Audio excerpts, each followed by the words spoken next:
Today we're going to look at the Vox Aurora Dual dash cam. This is a dual 1080p dash cam that records both what's out in front of the car as well as what's happening in the car and out through the side and back windows. And this one's a winner. Nighttime video is excellent on this one. Let's check it out.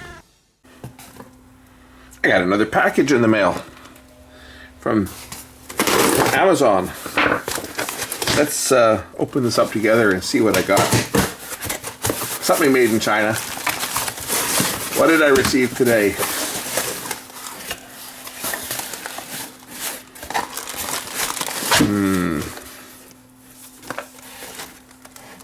It's another dash cam. Holy smoke. Let's check this one out. And like usual, we're going to put this in the car and drive around and take some pictures, and we'll see how this one performs and see if it's better than the last one that I just reviewed. And since it's Christmas time almost, it's December, end of December, today is December the 22nd, I'll be doing the nighttime shots first because, well, it's dark out now. When I get home from work, it's dark. But let's check this one out and see what this camera is. I think this one's just a 1080, so I don't need to shoot this video in 4K. Thank you for choosing our dash cam. Has a 12 to 18 month warranty. What do we got here? Got GPS. Let's get templates for a GPS module, looks like. Okay, well, we'll just put all that back away in here.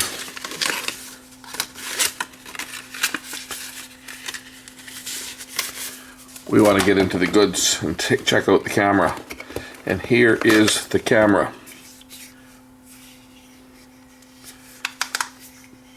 Has a GPS module. Micro SD slot. Buttons to control the camera. Here's the lens on the front here. What else do we get in here? There should be a mount of some type. Oh, what is this?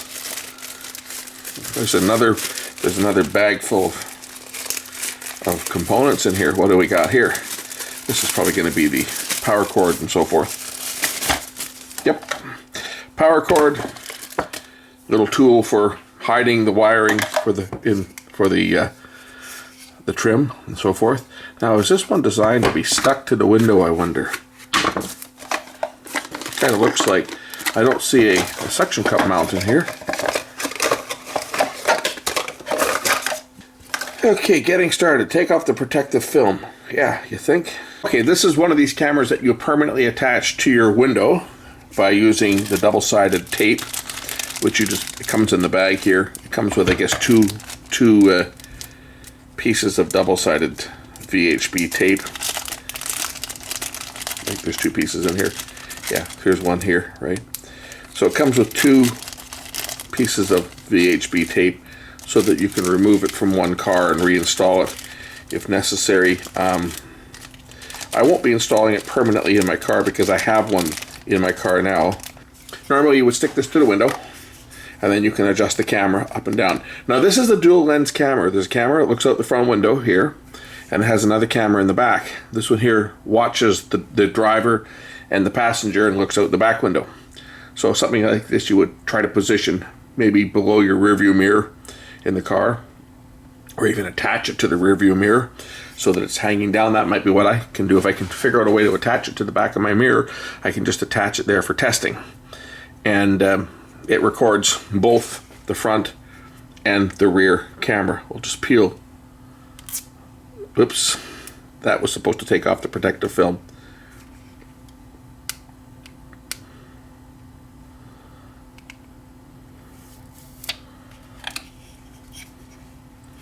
So there's that, and we'll take off the lens protector.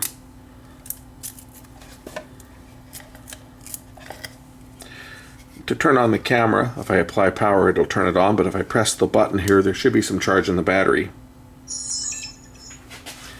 And there's the picture out the front of the camera, and if I press the button on the side here, that should select. There's the rear camera. It appears that the rear camera may only be a black and white camera too. The rear camera actually does do color. It's just currently set for black and white in infrared mode. It's not a color image, so I have a feeling that the rear camera is probably a black and white camera, but I'm sure it's got infrared. In fact, if I put my night shot on here, let's see if this has got an infrared emitter on it. It might have an infrared emitter. Let's just turn out the lights and see whether this thing has an infrared emitter for inside the car, because I think it probably does in here when it's under low light. So let's turn out the lights.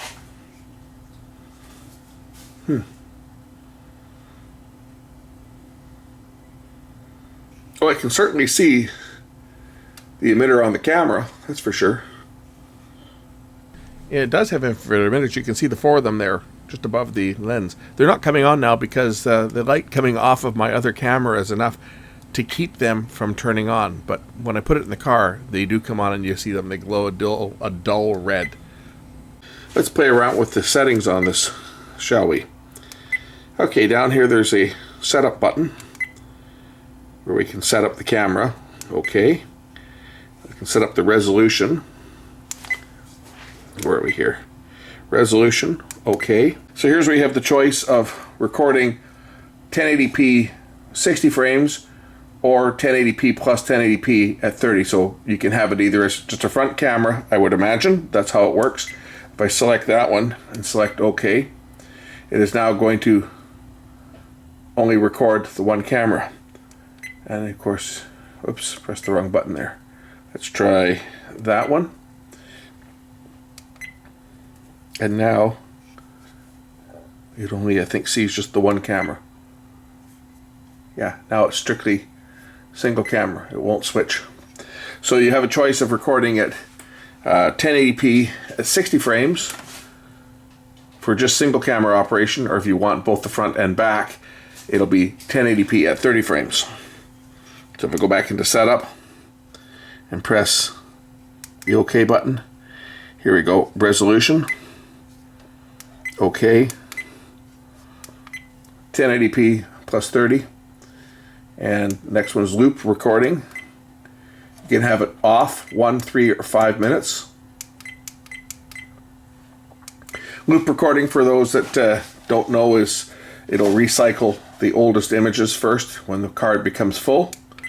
Dual camera display, front, rear, or front and rear, which you can cycle, of course.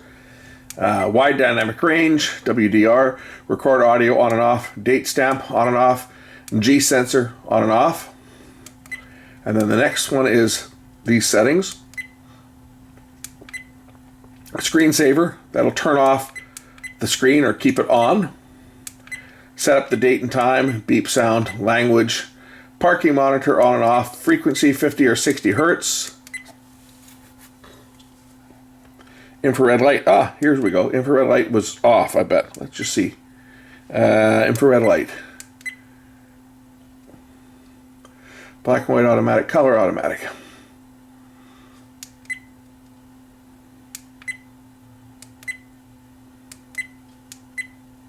I wonder if that'll turn on.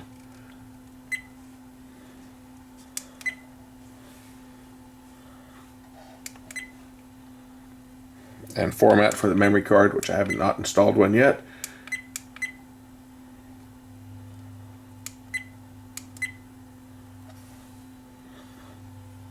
I wonder if the back camera. Oh, now we see the back color is the back camera is now color. So it actually is a color camera. It was just set for black and white mode for infrared mode. So the back camera will record in color as well. So that's that setting. And I'm going to go put this thing in the car, and we're going to drive around and we'll do some testing. And I'll try it in the auto black and white mode as well, and we'll see how well it performs. Like I say, the battery is just about shot on here. So let's get an SD card. We'll format an SD card, and then I'll figure out a way. Unlike the last camera that I reviewed, we'll notice that this one does support up to 128 gigabyte memory card. So it'll port a 16, 32, 64, or 128.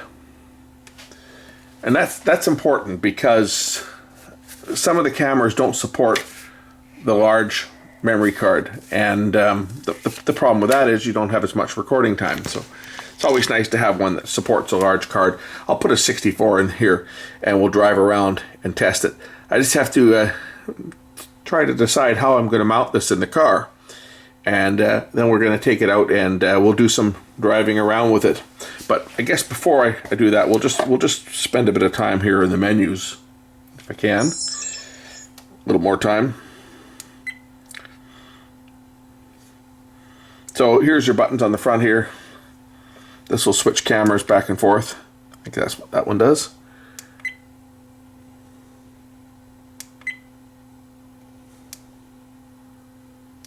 Yeah, see that turned on the other camera, other view. See, I guess I'll have to put an SD card in here before I can continue on this. The thing I'll note with the power adapter, the 12-volt power adapter, is it has a USB port.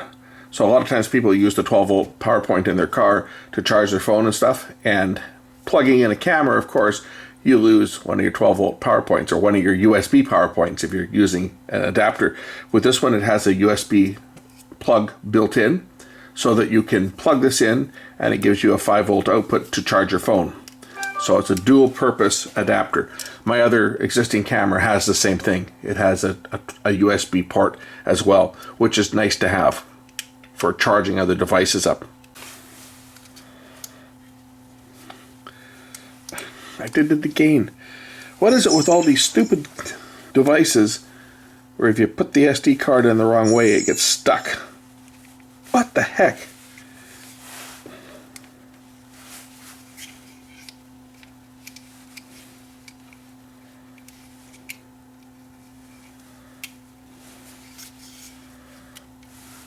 I have to be careful when putting these things in because they will fire across the room, as I've found out before. Okay, SD card is mounted.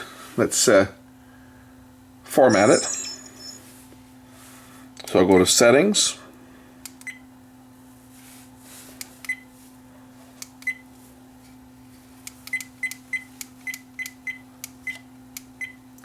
Format.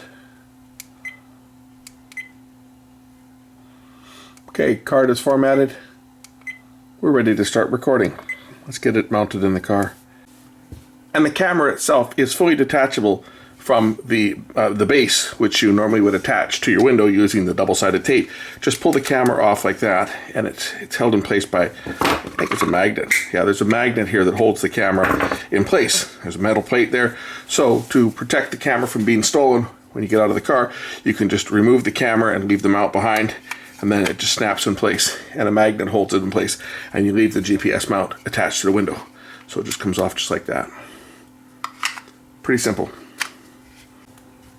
It also has an internal battery, so once you've removed the camera from the car, you can turn it on and use it as a camera to take photos or to take video. Just like that. And then you press the record button down here, and it will start recording. If you want to take a still, you can press the still button, and it will take a photo as well. I will say, as far as the attaching the camera to the mount goes, this has got to be one of the simplest cameras to attach. My other one, for example, yeah, it's not hard to attach, but you actually have to line it up with a couple little tabs and then slide it over, which is tough to do if you're driving or if it's on the passenger side.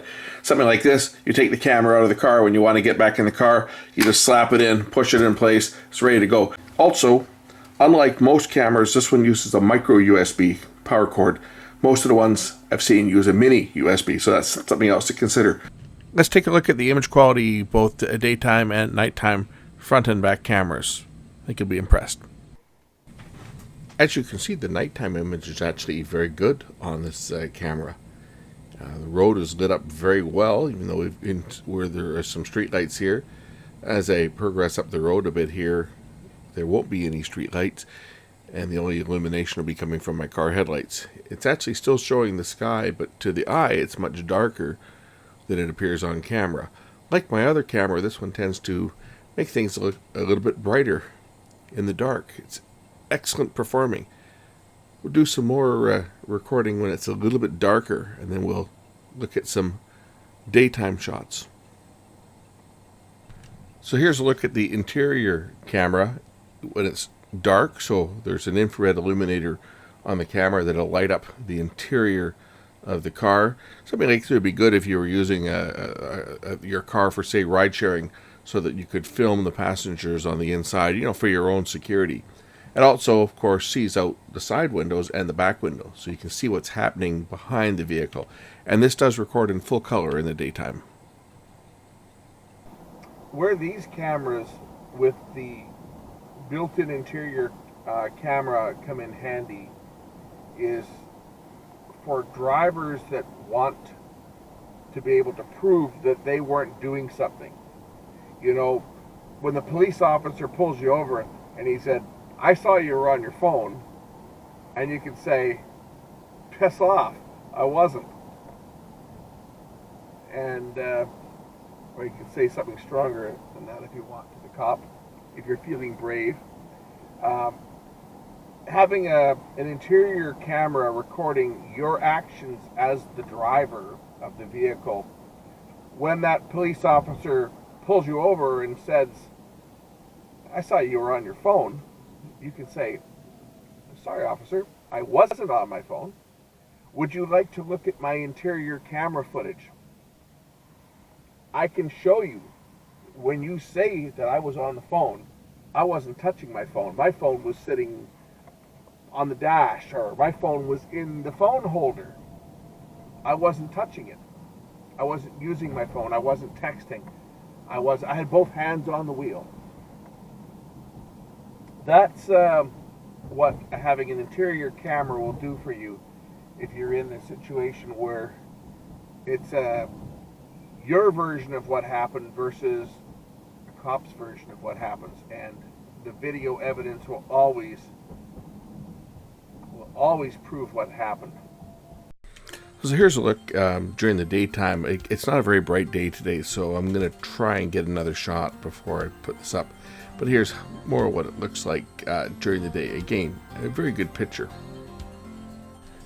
The only thing that I've noticed on this one is, because it's using a relatively high compression, is that you can see some compression artifacting, like if you look on the pavement. And the other thing that I don't like about it is the fact that it's got the time and date and the logo, the AutoVox logo, that's at the bottom right corner of the screen, and you can't turn that off. There's no option to turn that off, and I think that should be an option, because I like to record stuff on my dash camera that I might incorporate into a video, and I don't necessarily want to have the date and time. Although for evidence wise, you want that burned in, but I like the option of being able to turn it off or on. Okay, here's another look. This time it's a little bit brighter during the day, and I've also put the camera into QHD mode. So the camera's actually now shooting at 2560 by 1440 at 30 frames per second, and it's recording at about 20.3 megabits right now versus 12.2 when it's in 1080 mode in 30 frames. So this is going to give you a little bit sharper picture. Now I've rendered this down to 1080. So what you're seeing on YouTube now is probably not going to be much different than what you saw before, other than maybe a little bit less of artifacting from compression because it's a higher bit rate. But off the camera itself, it is a noticeable improvement. And I think what I will do is I will put up these clips just for those that want to see it. I'll put up the source files, and we'll link to it. I'll put it up in Dropbox or something, or maybe upload it to YouTube. And if you want to see the source files for this, because it is noticeably sharper than it is when it's rendered down to 1080. Anyway, I'm going to let this play just for a little bit so you guys can appreciate how it looks during the day. And the links to this camera is in the description. I'm liking it already. And to look at the GPS, all you need to use is there's plenty of softwares available that will allow you to plot your trip on a map. Unfortunately, I don't have the registered version of them, so I can't capture them and show you it on the screen. But I was playing around with it, and it does bring up your location on Google Maps. and it shows you how fast you're going, and it shows the route that you took. Anyway, that's it for this one. Thanks for watching. As I say, the links are in the description. We'll catch you again in the next one real soon. Bye for now.